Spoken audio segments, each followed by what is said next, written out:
다음 2003년도 판례. 절취한 타인의 신용카드로 현금 자동 지급기에서 현금을 인출하는 행위가 재물에 관한 범죄임이 분명한 이상 이를 컴사로 처벌할 수는 없다.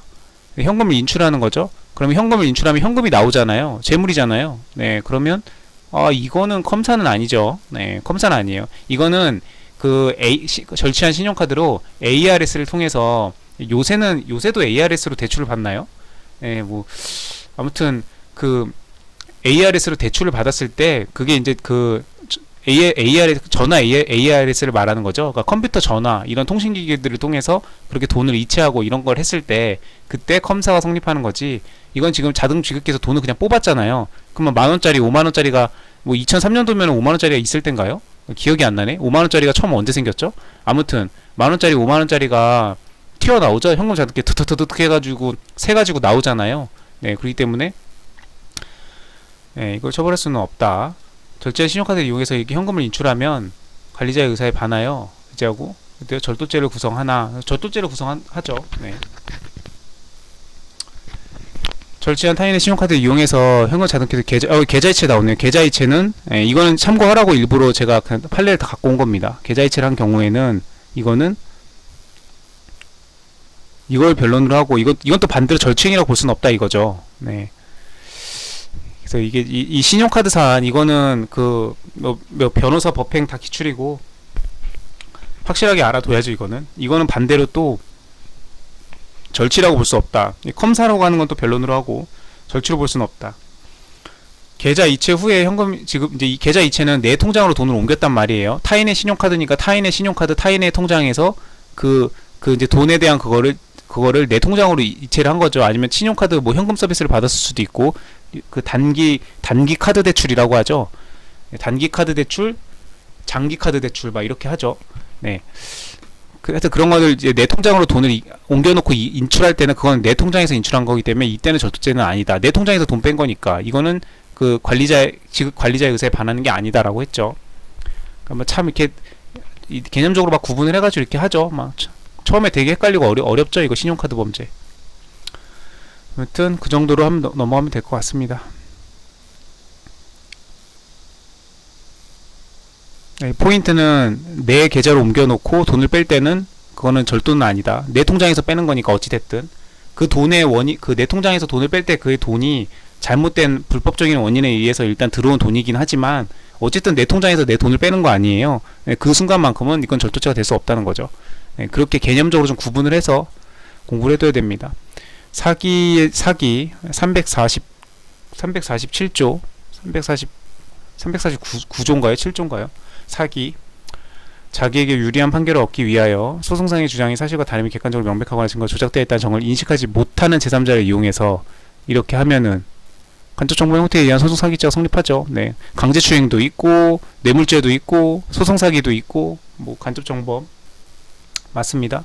사기죄는 타인을 기망해서 그렇죠. 기착처치 타인을 기망해서 착오를 일으켜 처분행위로 인해서 이득을 취득하면 사기죄죠. 기착처치 재물의 교부를 받거나 이득을 취하면서 성립하는 범죄로서 본질은 기망에 의한 재물이나 재산상 이익의 취득에 있는 것이나 상대방에게 현실적으로 재산상 손해가 발생하여야 한다. 상대방에게 현실적으로 재산상 손해가 발생할 필요 없다고 했습니다.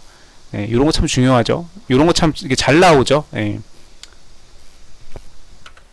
이런 게 다 추상적 위헌범이죠. 다 협박죄도 네, 현실적으로 협박을 느꼈을 필요가 없다고 그랬죠. 네. 그리고 아까 좀 전에 위에서 봤던 업무 방해죄도 있었죠. 네. 실질적으로 업무 방해가 일어났을 필요는 없다. 그런 위험성이 있으면 처벌한다. 같은 식입니다. 사기죄에서는 재산상의 이득의 취득에 있으면 그 순간 그냥 바로 이게 사기죄가 발생하는 겁니다.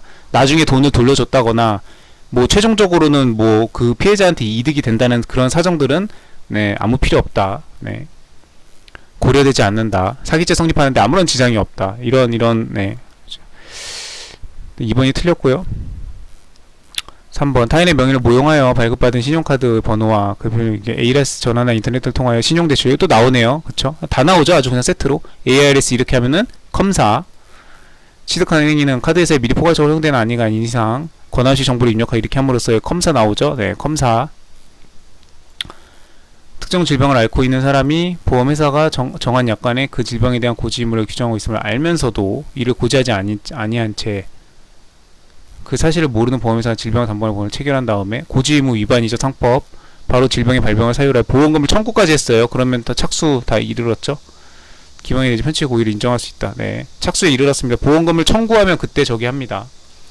그러니까 보험회사를 속여가지고 보험을 계약한 것 자체만으로는 사기죄로 보지 않아요. 착수한 게 아닙니다. 근데 보험금을 청구했다? 오케이. 그러면 이제 그때는 사기죄 이제 착수한 겁니다. 이거 뭐 판례가 있나요? 4번 85년도 판례고요. 사기죄는 받거나 이렇게 성립됨으로써 하자 있는 기사가 착오를 일으켰다는 거죠. 착 그렇게 해가지고 재물의 교부를 받거나 이득을 했다. 처분행위, 네, 상대방이 인감을 받았거나 뭐 인감증명서를 받았거나 그래가지고 재산상 이익을 내가 취했다. 기착처취, 네, 이렇게 하면은 사기죄가 성립하죠. 상대방이 현실적으로 요건을 하지 않는다. 네.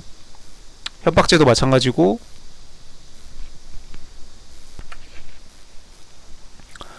25번 횡령과 배임에 관한 설명으로 옳지 않은 거. 법무사에서 가장 탑으로 중요한 주제죠. 횡령 배임. 횡령 배임도 거의 매년 나옵니다. 네, 한 문제는 매년 나오는 것 같아요. 병원에서 의약품의 선정 구매업무를 담당하는 약국장이 병원을 대신해서 이렇게 해가지고 이렇게 했답니다. 네, 이렇게 하면 업무상 횡령에 성립하는 그런 사안이었죠. 네, 가번 맞죠?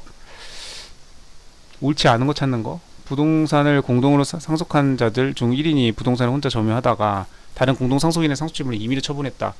그 처분할 권리가 없는 사람이 처분해봐야 이건 횡령죄 성립 안 한다고 했습니다. 이 나번 틀렸네요. 답 골라줘야죠.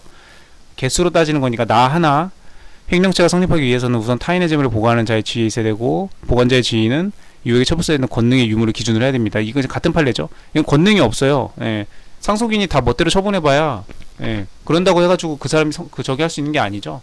예. 남의 지분을 멋대로 처분해봐야 이런 그런 권능이 없기 때문에 네, 정당한 위임을 받은 게 아닌 이상이야 권한이 없기 때문에 아무 문제 없다. 그리고 아무 문제 없으니까 횡령죄도 성립 안 한다.